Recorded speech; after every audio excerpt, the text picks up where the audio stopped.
अस्सलाम वालेकुम दोस्तों, welcome to my official YouTube channel. इसमें आज मैं आपको बताऊंगा history and composition of constitution of Pakistan. ये उसका पार्ट 1 है और उसका पार्ट 2 बाद में जारी किया जाएगा। पार्ट 1 के अंदर मेनली दो चीज़ें होंगी। एक होगा history of constitution of Pakistan, यानी इसकी बेसिक्स मैं आपको बताऊंगा। पॉलिटिकल हिस्ट्री नहीं होगी, टोटली हिस्ट्री इस तरह की होगी कि यानी ये कब बना, कब बनना शुरू हुआ और पास कब हुआ असम्बली से, प्रेसिडेंट ने असेंट कब दी और इसके बाद ये इन्फोर्स कब हुआ। इस तरह की हिस्ट्री होगी।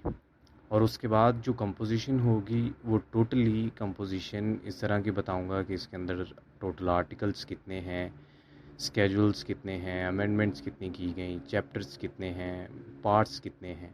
ये चीज़ें आज आपको बताऊंगा। तो चलते हैं, सबसे पहले आपको हिस्ट्री के बारे में बताते हैं कॉन्स्टिट्यूशन ऑफ पाकिस्तान की। पाकिस्तान की जो कॉन्स्टिट्यूएंट असम्बली इलेक्ट हुई 1970 के अंदर, उसने ये सोचा कि पाकिस्तान के अंदर आइन बनना चाहिए और ये पाकिस्तान का तीसरा आइन था, बल्कि आइन है क्योंकि ये आज तक इन्फोर्स है।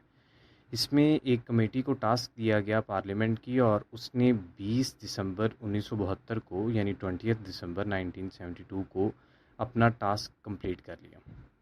और ये जो इस बिल का ड्राफ्ट था वो असम्बली के सामने प्रेजेंट किया गया 2 फरवरी 1973 को। यानी टोटली वही तरीक़ेकार अपनाया गया जो एक बिल को पास करवाने के लिए अपनाया जाता है। पहले कमेटी में गया, कमेटी ने उसको ड्राफ्ट किया, ड्राफ्ट करने के बाद असम्बली के अंदर प्रेजेंट कर दिया। असम्बली के अंदर जब प्रेजेंट किया तो असम्बली में उस पर डिबेट हुई। डिबेट होने के बाद 10 अप्रैल 1973 को असम्बली ने उसे अप्रूव कर दिया।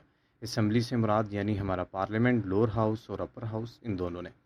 उसके बाद यानी अप्रूव तो हो गया। अब प्रेसिडेंट की असेंट के बगैर ये एक्ट ऑफ पार्लियामेंट नहीं बन सकता। जब एक्ट ऑफ पार्लियामेंट नहीं बनेगा तो ये इन्फोर्स भी नहीं हो पाएगा। अब असेंट के लिए गया प्रेसिडेंट के पास, तो 12 अप्रैल 1973 को प्रेसिडेंट साहब ने अपनी असेंट दे दी। और असेंट देने के बाद ये चाहिए तो था कि फौरी तौर पर लागू हो जाए, यानी 12 अप्रैल 1973 से ही, लेकिन इसको इन्फोर्स किया गया 14 अगस्त 1973 से। यानी अप्रैल के महीने में इसको असेंट मिल गई, लेकिन इसकी जो इन्फोर्समेंट थी वो 14 अगस्त 1973 से ऑनवर्ड स्टार्ट हुई। इसके बाद आपको composition of the constitution of Pakistan of 1973 बताता हूँ। इसके अंदर जैसे मैं आपको पहले बता चुका हूँ कि मैं आपको बताऊँगा कि जी इसके अंदर आर्टिकल्स कितने हैं, स्केजुअल्स कितने हैं, पार्ट्स कितने हैं, उनके अंदर चैप्टर्स कितने हैं, फिर अमेंडमेंट्स कितनी हुई। तो आइए इसकी तरफ चलते हैं। कॉन्स्टिट्यूशन ऑफ पाकिस्तान के अंदर टोटल 12 पार्ट्स हैं और इन पार्ट्स के अंदर कुछ चैप्टर्स भी हैं। किसी में एक है, किसी में दो, तीन, ये मुख्तलिफ हैं। ये हर पार्ट के अंदर आपको बताऊँगा। Total articles constitution of Pakistan के अंदर 280 हैं और टोटल स्केजुअल्स जो हैं जो इस कॉन्स्टिट्यूशन के साथ हैं वो 7 हैं। और इस कॉन्स्टिट्यूशन के अंदर 26 अमेंडमेंट्स हुए, यानी अमेंडमेंट्स का तरीका कॉन्स्टिट्यूशन के अंदर दर्ज है। यानी 2/3 मेजॉरिटी आपको चाहिए पार्लियामेंट की, यानी लोअर हाउस की भी और अपर हाउस की भी, नेशनल असम्बली और सेनेट दोनों की 2/3 मेजॉरिटी चाहिए। और दोनों की 2/3 मेजॉरिटी से 26 अमेंडमेंट्स पास हुई। यानी इसका मतलब ये है कि 1973 का जो कॉन्स्टिट्यूशन है वो हमारे पास अपनी ओरिजिनल फॉर्म के अंदर नहीं है। उसके अंदर 26 अमेंडमेंट्स कर दी गई, जिनमें 18th अमेंडमेंट बहुत मशहूर है, वो आपने पढ़ी भी होगी और उसके बारे में सुना भी होगा। इंशाल्लाह उस पर भी आपको इसी चैनल पे वीडियो मिलेगी। पार्ट 1 कॉन्स्टिट्यूशन ऑफ पाकिस्तान का, इसका जो टाइटल दिया गया वो है इंट्रोडक्टरी। इसके अंदर 6 आर्टिकल्स हैं और इसके अंदर चैप्टर भी एक ही है, यानी इसके अंदर चैप्टर भी मेंशन नहीं किया गया। यानी आर्टिकल 1 to 6 ये पार्ट 1 है कॉन्स्टिट्यूशन ऑफ पाकिस्तान का और इसका टाइटल है इंट्रोडक्टरी। आगे part 2 of constitution of Pakistan है जिसका टाइटल है fundamental rights and principles of policy. इस चैप्टर के अंदर इस पार्ट के अंदर 2 चैप्टर्स हैं, यानी टोटल जो पार्ट्स हैं वो तो 12 हैं और उनके अंदर चैप्टर्स मुख्तलिफ हैं, यानी किसी में 1, 2, 3, 4, ये मुख्तलिफ नंबर में। और पार्ट 2 के अंदर 2 चैप्टर्स हैं। इसके अंदर जो टोटल आर्टिकल्स हैं, यानी वो आर्टिकल 7 से लेके आर्टिकल 40 तक हैं। और चैप्टर 1 का जो टाइटल है आगे, यानी एक तो पार्ट का टाइटल हो गया, आगे चैप्टर का भी टाइटल है। चैप्टर 1 का जो टाइटल है वो है फंडामेंटल राइट्स का।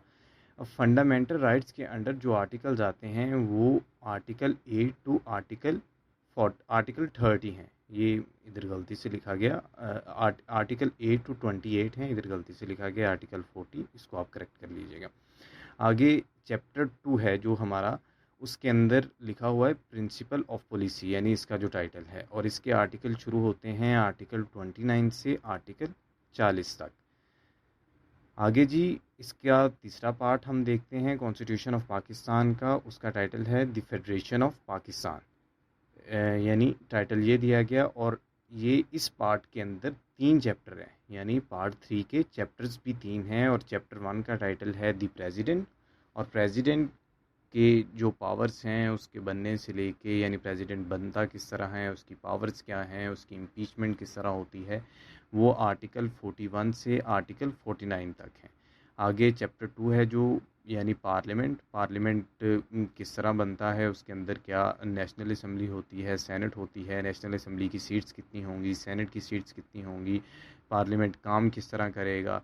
फिर आपने आर्टिकल 63A सुना होगा, यानी जिसके अंदर निकाला जाता है पार्लियामेंट के किसी मेंबर को अगर वो फ्लोर क्रॉसिंग करता है, उसका प्रोसीजर क्या होता है। तो ये चीज़ें आपने सुनी होंगी और वो इसी चैप्टर के अंडर आती हैं, यानी ये आर्टिकल 52 आर्टिकल 89 तक हैं इसी चैप्टर का। यानी पार्ट 3 का चैप्टर 3, उसका टाइटल है द फेडरल गवर्नमेंट, और इसके आर्टिकल्स हैं आर्टिकल 92 आर्टिकल 100। आगे पार्ट 4, और इसका टाइटल है प्रोविंसेस। पार्ट 4 के अंदर 2 चैप्टर्स हैं। प्रोविंसेस का जो पार्ट है उसके अंदर 2 चैप्टर्स हैं। चैप्टर 1 गवर्नर्स को कवर करता है, यानी जिस तरह फेडरल गवर्नमेंट में प्रेसिडेंट होता है, इस तरह सूबों में गवर्नर्स होते हैं। और जो गवर्नर के आर्टिकल्स हैं, जो इसका चैप्टर है, उसके आर्टिकल 101 से लेके आर्टिकल 128 तक हैं। और चैप्टर 2 है जो, वो है द प्रोविजनल गवर्नमेंट, यानी ये किस तरह बनेगी, चीफ मिनिस्टर किस तरह बनेगा, जो एक प्रोविंशियल असम्बली होगी वो किस तरह काम करेगी। इसके आर्टिकल्स हैं आर्टिकल 129 टू आर्टिकल 140A तक। हमारी इस वीडियो का दूसरा पार्ट देखने के लिए हमारे चैनल पर दोबारा तशरीफ़ लाएँ, और हमारे चैनल को लाइक और सब्सक्राइब करना मत भूलिए। शुक्रिया।